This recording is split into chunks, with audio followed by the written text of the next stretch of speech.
আমরা দেখলাম মাটি পাচারের ডাম্পার আর সেই ডাম্পারের ধাক্কায় মৃত্যু হয়েছে বাবার। অন্যদিকে মাটি পাচারের অভিযোগ সামনে আসছে মাটিয়া থেকে।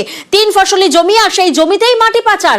মাটিয়া থানার মাটি মাফিয়া দৌরাত্ম্য। 3 ফসলি ক্ষেত আর সেই ক্ষেত কেটে মাটি পাচার করা হচ্ছে, যার জেরে এবার প্রতিবাদে নামতে হয়েছে স্থানীয়দের। পথ অবরোধ করেছেন তারা। প্রতিনিধি জিয়াউল এই মুহূর্তে আমাদের সঙ্গে রয়েছেন।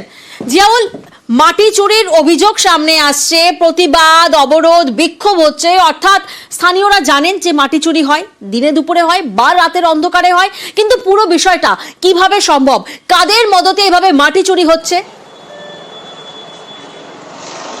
দেখো, এলাকার মানুষ যারা বিক্ষোভ দেখিয়েছেন তাদের স্পষ্ট দাবি যে এলাকার বেশ কিছু রাজনৈতিক প্রভাবশালী ব্যক্তি অন্যদিকে পুলিশের যোগসাযোগেই এই রাতের অন্ধকারে 3 ফসলি অন্ধকারে মাটি মাফিয়ারা থাবা বসাচ্ছেন এবং বিঘের পর বিঘা সেই জমি থেকে মাটি কাটা পাচার হয়ে যাচ্ছেন।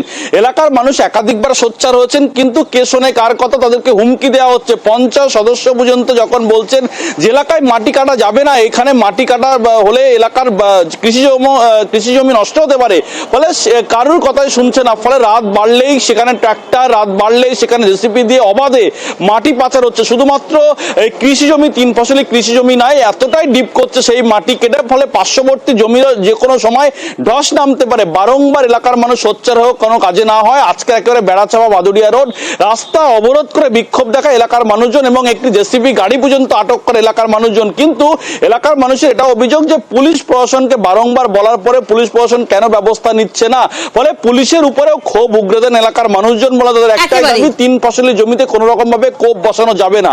ফলে সেখান থেকে একের পর এক মাটি পাচার হচ্ছে এবং তার নিয়ে সোচ্চার হয়েছেন এলাকার মানুষজন। প্রিয়ঙ্কা, এখান থেকে কৃষি জমিতে মাটি কাটছে রাত্রিরে, আমরা বারণ করা সত্ত্বেও আমাদেরকে মানছে না। প্রশাসনকে জানালাম, প্রশাসন এসে এখানে এসে একটু হয়ে উঠতে দেখালো, তাও ওরা মানছে না। পুলিশ কোনো অ্যাকশন নিচ্ছে না, ওই কারণে রাস্তা অবরোধ করেছি। আমরা আজ থেকে 15 বছর আগের থেকে বন্ধ করার চেষ্টায় আছি, কিন্তু মাটি যারা মাফিয়াগিরি করে তারা চুরি চাপটা করে কাটে, পয়সা কড়ি দিয়ে, নেতা ফেতা দিয়ে কাটায়।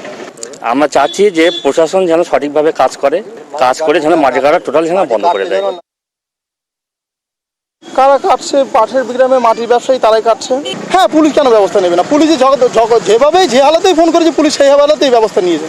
না, আমরা তো চাইছি মাটি না কাটুক। তারা যদি গায়ে জোরে কাটে তো কি বলবো বলেন তো? জানিছি বলতে আমার ওপরে যারা নেতৃত্ব আছে তাদেরকে বললাম ফোন করে, তারাও দেখলাম যে মাটি কাটার বিরুদ্ধে, সবাই মাটি কাটার বিরুদ্ধে, কেউ চাইছে না যে মাটিটা কাটা হোক।